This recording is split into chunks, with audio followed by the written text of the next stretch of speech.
नमस्ते, मैं पल्लवी पाटणकर। मनोवेद में आप सभी का बहुत स्वागत है। आज हम बात करने वाले हैं इरैशनल बिलीव्स के बारे में। उसके पहले मैं आपको ये बताना चाहूँ कि जो मैंने अलग-अलग टॉपिक्स पे वीडियो डाले हैं, जैसे नेगेटिव थॉट्स है, पॉजिटिव थिंकिंग है, स्ट्रेस मैनेजमेंट के कई अलग-अलग टेक्निक्स है, इंसोम्निया है, बहुत सारे टॉपिक्स हैं जिसके ऊपर वीडियोज़ अवेलेबल हैं, जिसका लिंक मैं इस वीडियो के डिस्क्रिप्शन बॉक्स में दे रही हूँ।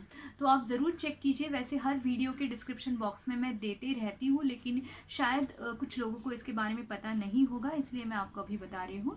तो वो वीडियो अगर आप देखेंगे तो उस वीडियो से इस वीडियो को आप शायद कनेक्ट कर पाओगे और वो आपको ज़्यादा हेल्पफुल हो जाएगा। तो हम शुरुआत करते हैं इरैशनल बिलीव्स के बारे में। अब इरैशनल बिलीव्स क्या होते हैं? जो रैशनल नहीं है, ऐसे वाले बिलीफ जो हमारे अंदर स्ट्रेस निर्माण करते हैं, जो हमें नेगेटिव फीलिंग्स को जनरेट करते हैं और जिससे हमारी प्रॉब्लम्स बढ़ती हैं। अगर वो इरैशनल बिलीव्स निकाले जाए, उसके ऊपर काम किया जाएगा, तो स्ट्रेस आएगा ही नहीं, या फिर स्ट्रेस आएगा तो वो बहुत ऑप्टिमम लेवल पे रहेगा, जिससे हमें तकलीफ ज़्यादा नहीं होगी। वो थोड़े ही समय में हम उससे बाहर निकल पाएंगे। तो चलो बात करते हैं इस इरेशनल बिलीव्स के बारे में। जो rational emotive behaviour therapy, REBT करके एक जो साइकोथेरेपी है, डॉक्टर अल्बर्ट एलिस, इन्होंने जो इसको इन्वेंट किया था। तो उन्होंने जो बिलीव्स बताए थे, जो मेन 5 बिलीफ है, वो मैं आपके साथ यहाँ पे शेयर कर रही हूँ ताकि वो आपको हेल्पफुल हो जाएंगे। सबसे पहला है अचीवमेंट का बिलीफ। मतलब हम सभी के अंदर ना एक होता है कि मुझे हर चीज़ आनी चाहिए, हर चीज़ मुझे अचीव करनी चाहिए, हासिल करनी चाहिए, या जो मैं चाहता हूँ वो मुझे मिलना चाहिए। अब अचीव करना, हासिल करना या उम्मीद रखना, ये एबनॉर्मल नहीं है, ये नॉर्मल है। एक्सपेक्टेशंस जो होती है वो सभी नॉर्मल होती है। मतलब कुछ भी आप एक्सपेक्ट कर रहे हो ना, वो नॉर्मल है। लेकिन जब वो एक्सपेक्टेशंस डिमांड्स में बदल जाती है, तब प्रॉब्लम आ जाती है। मतलब अगर कोई चीज़ मैं अचीव नहीं कर पा रही हूँ और मैं अपने आप को बोलती हूँ, अरे ऐसे कैसे हो सकता है, मैं अचीव नहीं कर पाती, इसका क्या मतलब है, ऐसे हो ही नहीं सकता। हर हाल में मुझे ये अचीव करना ही चाहिए, और अगर नहीं कर पाती हूँ, दैट इज ऑफुल, टेरिबल, और मैं उसको टॉलरेट नहीं कर सकती। इसे हम बोलते हैं इरेशनल बिलीफ। अगर मैं एक्सपेक्ट कर रही हूँ कि हाँ मुझे अचीव करना चाहिए, तो वो ओके है, क्योंकि उससे मुझे खुशी होगी। अगर मैं अचीव नहीं कर पाती हूँ, तो मैं देखूंगी कि मैं क्यों नहीं कर पा रही हूँ और क्या कर सकती हूँ मैं उसके लिए। ये हो गया रैशनल थिंकिंग। लेकिन हर हाल में अचीव करना ही चाहिए, नहीं हो पाता है तो ये बहुत बुरी घटना है। ये बहुत लाइफ स्पॉइल करने वाली चीज़ है, और इससे मैं वर्थलेस हो जाती हूँ। जब ये होता है तब हम उसको इरेशनल बिलीफ कहते हैं। तो ये हो गया अचीवमेंट का। अब नेक्स्ट है एप्रिसिएशन। जो हम सभी लोग चाहते हैं, हम सभी लोग पसंद करते हैं कि दूसरे लोग हमें अप्रिशिएट करें।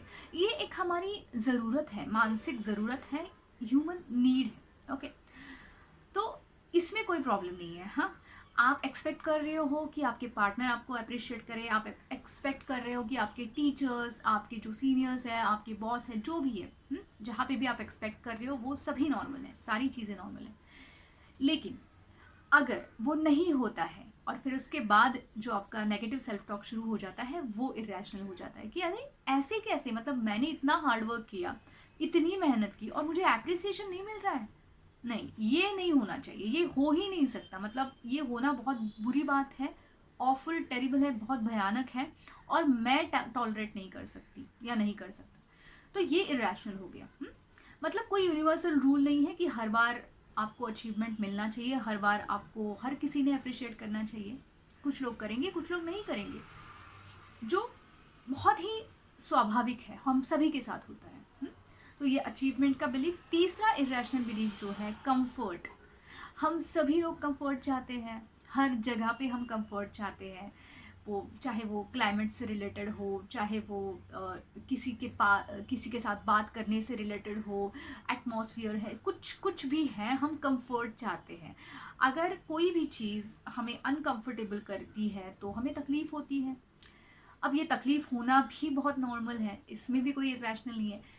इरेशनल कहाँ पे आ जाता है कि अगर कहाँ पे कुछ चीज़ें आपके कंफर्ट के बाहर जा रही है, तो आप बोलते हो कि ऐसे कैसे हो गया? मैं काम कर रही हूँ, लाइट अचानक से चली गई, मेरा काम बीच में अटक गया या बिगड़ गया। नहीं, ऐसा होना ही नहीं चाहिए था, ऐसे हुआ ही कैसे? छोटा सा उदाहरण दे रही हूँ मैं आपको। ऐसे बहुत सारे एग्जाम्पल्स आपके सामने होंगे कि जहाँ पे आपका कंफर्ट ब्रेक हो रहा है, कंफर्ट नहीं रह रहा है और चीज़ें आपके कंट्रोल में नहीं है, जो होना है वो होके रहता है, बट आप अपने आप को बोलते हो कि नहीं, आई मस्ट बी कंफर्टेबल। तो ये जो इरेशनल बिलीफ है, ये प्रॉब्लम क्रिएट करता है। नेक्स्ट है कि फेयरनेस। हर हर किसी ने मुझे जो ट्रीट करना चाहिए वो फेयरली ट्रीट करना चाहिए। अगर वो नहीं होता है तो डैट इज़ ऑफुल टेरिबल, मैं उसको टॉलरेट नहीं कर सकता या नहीं कर सकती। मतलब हर किसी ने प्यार से बात करनी चाहिए, हर किसी ने मुझे नॉट ओनली प्यार से, मतलब अच्छे से ट्रीट करना चाहिए, ऐसे ऐसे होता है वो। हाँ, ये एक्सपेक्टेशन नॉर्मल है, लेकिन हर बार ऐसा नहीं होता है ना। लोगों का बिहेवियर आपके कंट्रोल में नहीं होता है, आप उसको बदल नहीं सकते हो। तो ये यूनिवर्सल ट्रूथ है, लेकिन हम अपने आप को बोलते हैं कि नहीं, फेयर होना चाहिए, सब कुछ फेयर होना चाहिए। तो वहाँ पे प्रॉब्लम्स आने लगती हैं। अब लास्ट वाला जो है कंट्रोल, जो हम सब लोग चाहते हैं। कंट्रोल हम अपने आप पे चाहते हैं, कंट्रोल हम सिचुएशंस पे चाहते हैं, कंट्रोल हम दूसरे लोगों पे चाहते हैं। चाहते तो बहुत कुछ है, बट ऐसा नहीं होता है ना। हर जगह पे हर चीज़ आपके कंट्रोल में नहीं होती है। कुछ चीज़ें जो आपके बियॉन्ड कंट्रोल है वो आपको एक्सेप्ट करनी होती है। लेकिन जब आप बोलते हो कि नहीं, ऐसे हुआ ही कैसे, ये होना नहीं चाहिए था, सामने वाले ने ऐसा नहीं करना चाहिए था, बारिश इस वक्त नहीं आनी चाहिए थी, इस वक्त ये घटना नहीं होनी चाहिए थी। तो ये सारी चीज़ें जब आप बोलते हो तो उस वो इरेशनल बिलीफ ट्रिगर हो जाता है कि everything must be under my control, हर चीज़ मेरे कंट्रोल में होनी चाहिए। तो अगर ये बिलीफ्स को हम आइडेंटिफाई करेंगे और आप अपने लाइफ में होने वाली अलग अलग घटनाओं को, खास करके जहाँ पे आपको स्ट्रेस आ रहा है, उस घटनाओं के साथ उसको रिलेट करेंगे ना, तो आपको समझ में आ जाएगा कि आपके कौन से बिलीफ्स ज़्यादा आपको परेशान कर रहे हैं और उसको आपको रैशनल लेवल पे लाना ज़रूरी है। रैशनल लेवल पे लाने के लिए बस कुछ चीज़ें ध्यान में रखिए कि उसको एक्सेप्ट करना कि हाँ, ये हुआ है, क्योंकि हर चीज़ मेरे कंट्रोल में नहीं हो सकती, हर चीज़ मेरे मन के मुताबिक नहीं हो सकती, हर बार हर कोई मुझे अप्रिशिएट नहीं कर सकता है।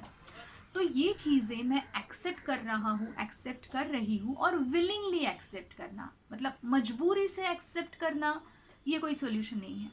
आप विलिंगली एक्सेप्ट करते हो कि हाँ, ये हुआ है जिसको मैं बदल नहीं सकता, नहीं सकती हूँ, ये मेरे लाइफ का एक छोटा सा पार्ट है। अब मुझे इस अनप्लेजेंट सिचुएशन को कोप अप करना है, उसके साथ लड़ना है। तो वो जो ताकत है वो हर इंसान के साथ होती है, वो मेरे अंदर है और मैं उसका इस्तेमाल करूंगा या करूंगी, और मैं उस अनप्लेजेंट सिचुएशन का सामना करूंगी। मुझे अपने आप के ऊपर विश्वास है। तो इस तरीके से हमने एक्सेप्ट करके अपने अंदर की ताकत को जागृत किया और फिर उस सिचुएशन के साथ लड़ने के लिए, कोप अप करने के लिए, एडजस्ट करने के लिए हमने आपको तैयार किया, अपने आप को तैयार किया। तो बस इसी तरीके से, इसी बहुत सिंपल तरीका है, अगर हम उसको इस्तेमाल करते हैं तो हमें समझ में आता है। थोड़ा टाइम लगेगा, समझिए पहले, सबसे पहले, और समझने के बाद शुरू कीजिए। कुछ रिलैक्सेशन टेक्निक्स है जिसका वीडियो भी मैंने ऑलरेडी डाला हुआ है, आप लिंक देखोगे डिस्क्रिप्शन बॉक्स में तो मिल जाएगा, तो वो उसके साथ कीजिए ताकि आपका स्ट्रेस मैनेज करना आपको आसान हो जाएगा। धन्यवाद।